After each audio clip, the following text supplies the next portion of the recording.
The only people that you should be competing with are your ancestors. Why? Because they are you and a part of you. And it is always in the best interests of everyone involved, you and them, that you do better than they did. Because when you do better, they do better. When you do better, they do better. That is the only time it is worthwhile. That is the only time it is worthwhile to compete. Right? And this kind of competition, there isn't really any opposition, because ironically, the ones you're competing against are going to help you do better than them. Because you are them, you are your ancestors, and they are you. They are within you, and they are you, and you are them, all at the same time. You see, never make a distinction and a separation between the two of you. Ever. Because they represent you in the spiritual. You're also there as well. But they are your representation in the spiritual on every level. And you represent them here in the physical. You are one and the same, existing in different forms, different timelines, and different generational epochs. So in that way, that is the only thing you should be competing against. Or with. I say against, but with. And never compete against other people, especially in the spiritual community. Do not. And if you see it happening in the so-called spiritual community, don't you participate in it. Do not participate in competing with other people. That is where it's detrimental. Because then it turns into a selfish he or she, and you are working within your ego. Because you are engaging and being joyful and happy over the loss of someone else. Because when you compete, there's a winner and a loser. If you're doing that, then you are now shifting back into the old system, which wants exactly that. Because competition tears people down. You know, in the old ways, there's one thing where they say there's only one winner and the rest are losers. That's what competition does in that kind of a way. But when you're competing to do better and to do better than your ancestors, and they're helping you to do that, now you see you are climbing the ladder of consciousness, because doing better means they do better. Then they can continue to help you do better. And then you help them. And so on and so forth. And as I've always said, you climb the ladder of consciousness that way. That is the purpose of your ancestors. And they're happy for you to compete with them. How can you compete with your ancestors if you weren't left a legacy?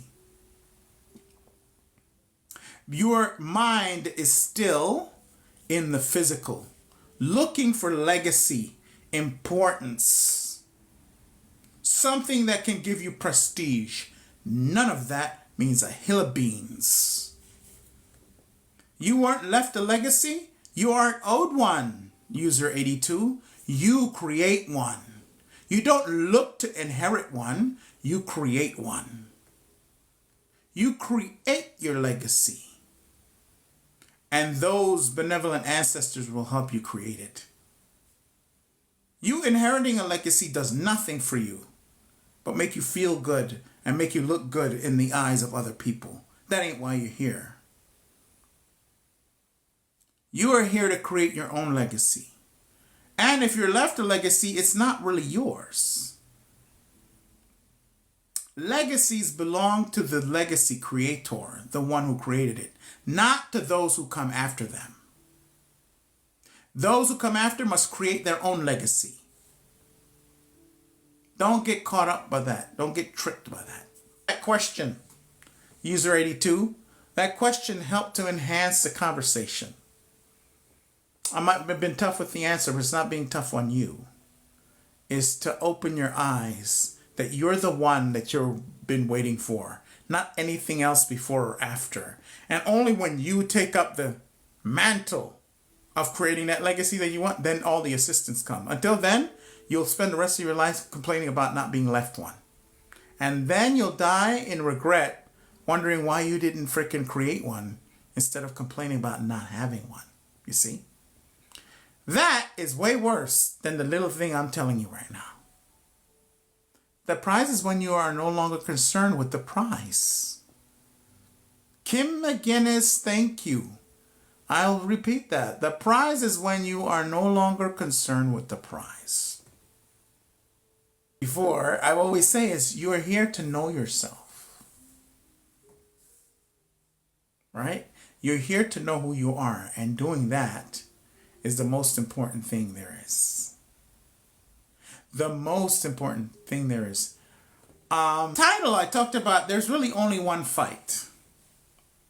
And you have to fight. Most of the time, once you get past this, you don't have to fight at all. But there's one fight that you must wage and that you must win. And that fight is to discover and defy the taboo against discovering who you truly are, which goes with what I said. The only thing that's important is you discovering yourself. You have to fight for that. Because everything in this system will fight tooth and nail to prevent you from doing that.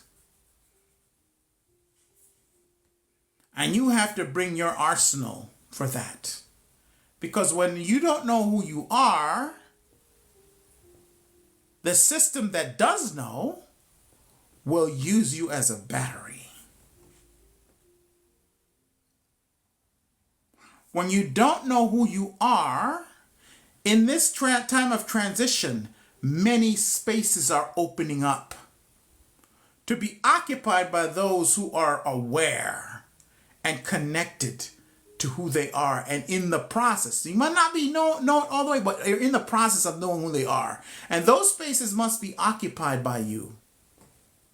They cannot be occupied if you don't know that you have the capacity and that space has been created for you, but you are in darkness about yourself. So you don't know that you're supposed to be taking those places. Taking those places as a teacher. Taking those places as an influencer for the divine that is now coming in. Right? You want to be in those places, occupying them. Do you think the purpose of this experience is self-discovery? It's a complex game. Yes.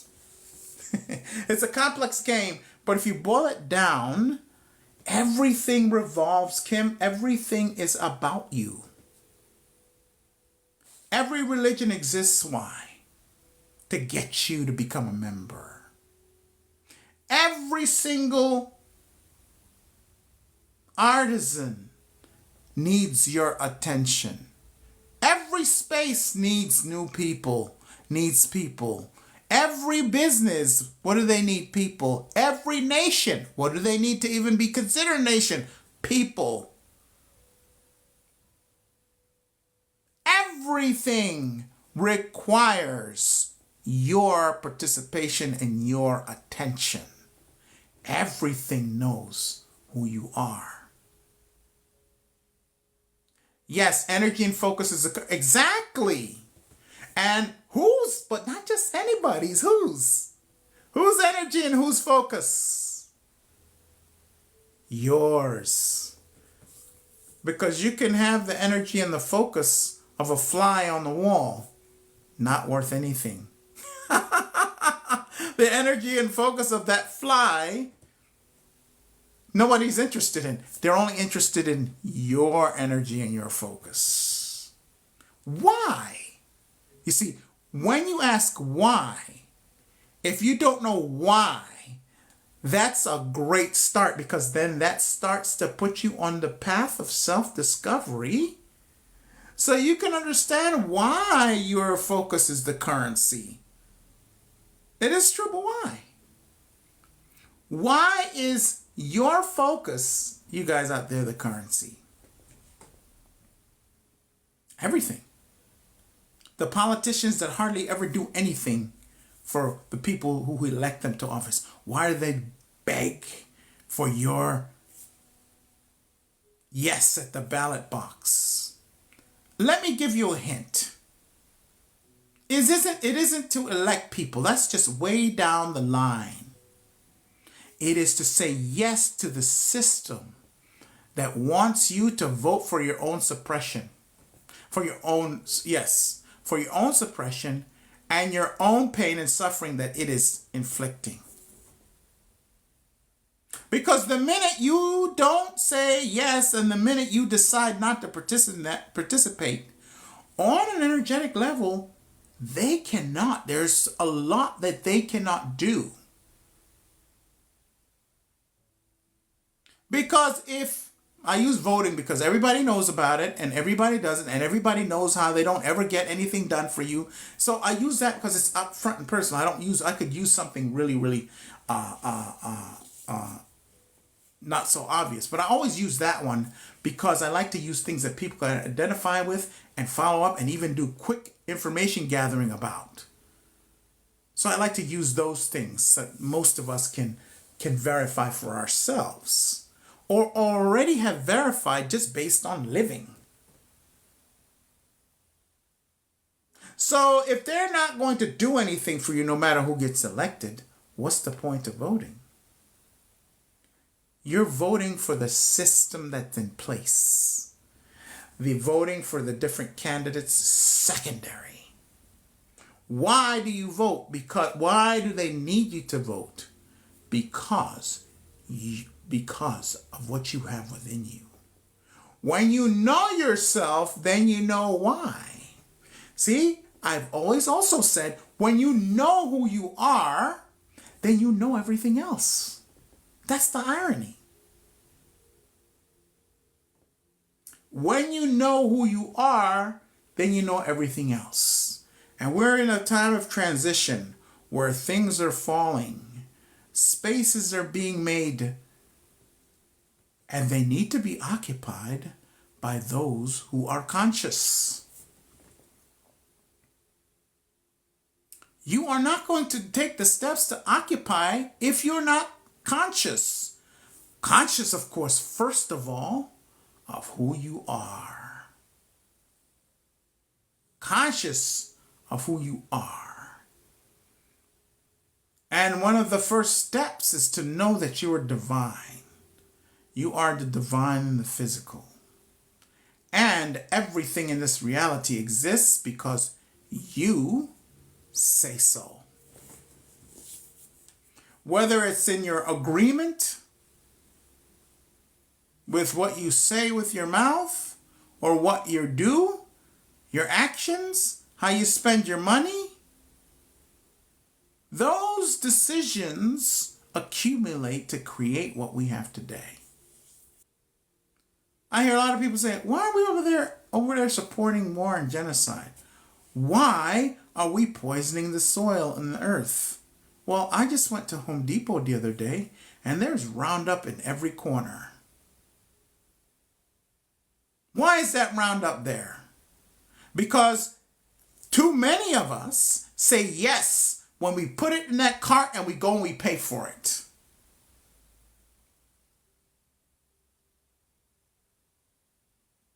The decisions you make with that dollar dictate what happens very strongly. The decisions you make in agreeing to what's done makes things happen. I'll give you an example. This is a controversial one. They might even flag me for this, but it must be said. Those who have been vaccinated are not considered human anymore. That was the whole point of COVID. But what if you said, screw that. You're born human like me. I don't care what you've got. I am treating you like another person. like I would treat myself, with dignity. And if everybody decided that that's what they wanted to do, that policy that they're not trying to sneak in wouldn't work. Because it needs the approval of you and I and the general collective for it to work. That's like anything. But if you say this, if you say, ooh, I'm glad I didn't get it. I didn't get the no, so therefore, screw them, but I'm not. You have just said, by not caring about what happens to someone else, you have just put the stamp of approval for those who think they own the world to keep doing what they're doing. When you know who you are, then you won't do things like that, will you? No. You'll go, no, you won't get my approval for that. These people are human beings just like me. Period. So, up yours, you spent all them billions, and now it's not worth anything. See, they spend the billions to convince you, and all we have to do is decide, nope. And it doesn't happen. You see? It doesn't happen. I see the numbers went down when I brought that up. But these things must be brought up, and it doesn't matter if it turns people off or if they don't want to hear it. It's quite okay. It's important to be brought up. I'm not here to be Mr. Popular. I'm definitely not, right? I'll tell you something. I've been at 118, between 117 and 118,000 members in this community for about 6 to 8 months. Previously, all the way up until the beginning, right? Every month I would have 10,000 followers. Easy. But suddenly it's shh, because I've said some things and won't do certain things to keep those numbers ramping up. You see, you cannot sell yourself out to this system. So I've not gotten discouraged and gone, I should be at 160. That's if it went up to the regular pace as it would, I'd be at about 160, 170,000 people in the community. I don't like the word followers, by the way. I say community. It would be about 160,000. Right? So I know that I'm not their favorite anymore. But here's why I keep putting things out. Because I know it's getting out to the right people.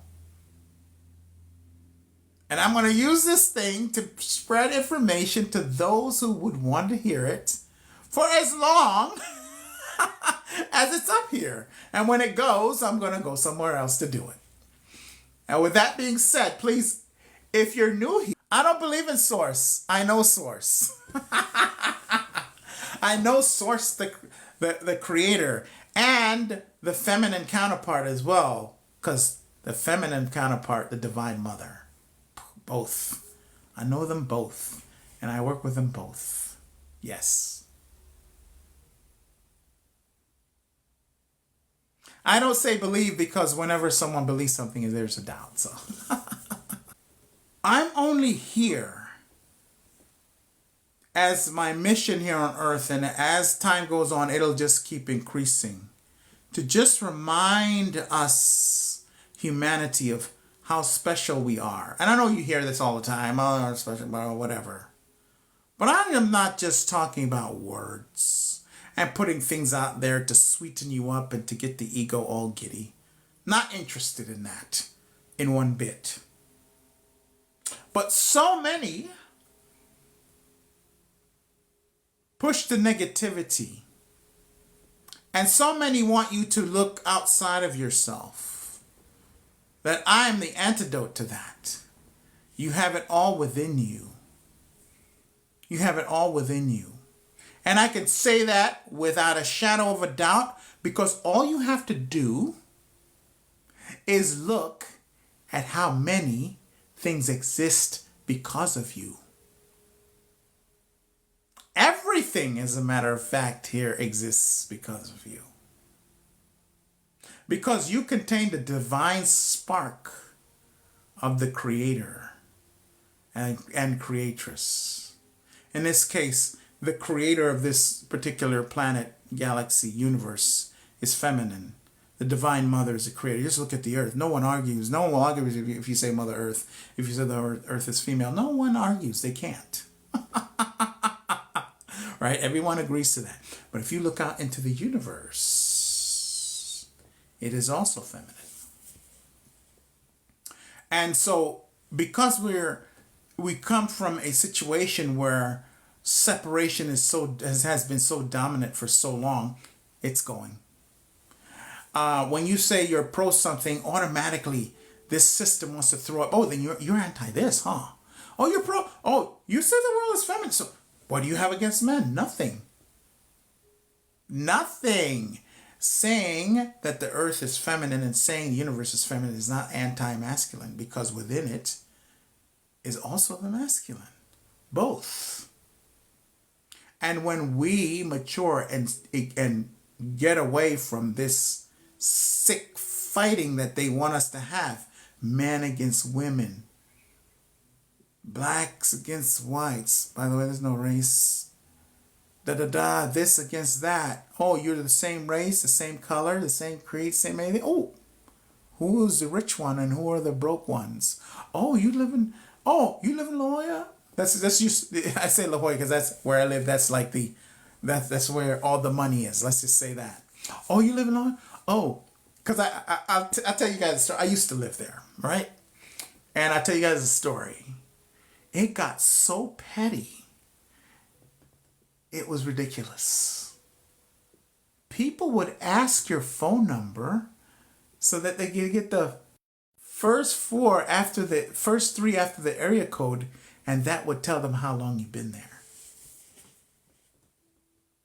And there were people who would move from one place to the next who would fight tooth and nail to ensure that they didn't lose their number. Back in the days of landlines, when you moved, there was a possibility that you would lose your phone number. You'd have to get a new one just because you moved. That's back in the old days, if you guys remember. And that's how petty it got. So separation will be created amongst you no matter what. They will be introduced. Oh, who's been there longest? Oh, you only been here a couple of years. You're blowing. Oh, you've been here 15 years? Oh, 15 years. Oh, okay. So you're senior. And you have that kind of ridiculous nonsense going on just because of how long your foot's been walking on a particular piece of dirt. So this system will always introduce separation. And it is your job, once you know who you are, to see it and then to decide not to participate in it. And if you don't participate, it falls away. It falls away because that is all within the system. So I say there's only one fight. The fight is to discover who you are and to know yourself. Only one competition, your own ancestors, who are fighting tooth and nails for you to win the race. Because when you win, they win. And we know that they do this because there's this popular saying that parents say. They have their children, and what they want to see is for their children to do better than them. How many of you have children and have said that to yourself and your children? Almost probably every single person here has probably said that and meant it. That is coming from deep within the bloodline. That is coming from deep within the bloodline. Wow, I love that. We can be our ancestors' greatest desires. And I want to second that by speaking for them by saying that is their greatest wish as well. That is their greatest wish. Because as I always say, and some of you who've been here, I know I say this a lot. You'll hear me say a lot of things over and over and over again. It's because they're important, and they could never be said enough times. They could never be said enough times, and they are us and within us at the same time, and they bring us the people that we need. They show up, but I'll tell you, they will bring the circumstances, and if you take the steps, because see, they can bring, but you must also take the steps. You must also move accordingly with them, because at the end of the day, it is always up to you. And I remember that I had one event, this is almost 10 years ago, 10 years ago, 2015. And about a few months out, my higher self Spirit said to me, you got to go to that event. And it was not only just said, but it's a strong feeling. And at the time I was broke. I was going through divorce, all of that. And it was so strong, I said, you know what? I'm going to make it. Didn't have the money. I saved money. I robbed from Peter to pay Paul, meaning maybe the light bill was late. All of that. And I just basically did. I was just getting back on my feet. And I said, I'm going to make it there. And I live in San Diego. This event was in Long Beach. And I ended up going there. And I felt so strong about it. I ended up getting a day before. So if there was traffic, something that happened, I would already be there. Or if something happened, I had extra time. I didn't know how important this event was from the position of my mind and brain, but from the heart and my stomach, I knew, without actually knowing, in the brain why. I ended up going to that event, and to say it changed my life is just typical, but so much so that even to this day, this event has affected me in a positive way. I met my mentor there and worked with her for many years. And that relationship changed my life. Right? Taught me so much. Moved me along so fast. I think in 3 years, because in the 3 or 4 years, decades of spiritual growth in that short period of time. Decades. So when you move in that way, and you just have to trust, and Papa G's still working on that, by the way. You still have to trust. To go back about knowing who you are, and when I mean knowing who you are, I'm not talking about just what you see when you look in the mirror. That part is important. Your physical body is important because that's what allows your spirit to have a say in a reality. Without the human side, without the body, not even Source can have a say here. Ladybug, I know you asked about Source. In a way as to affect the reality. Why? It has nothing to do with power.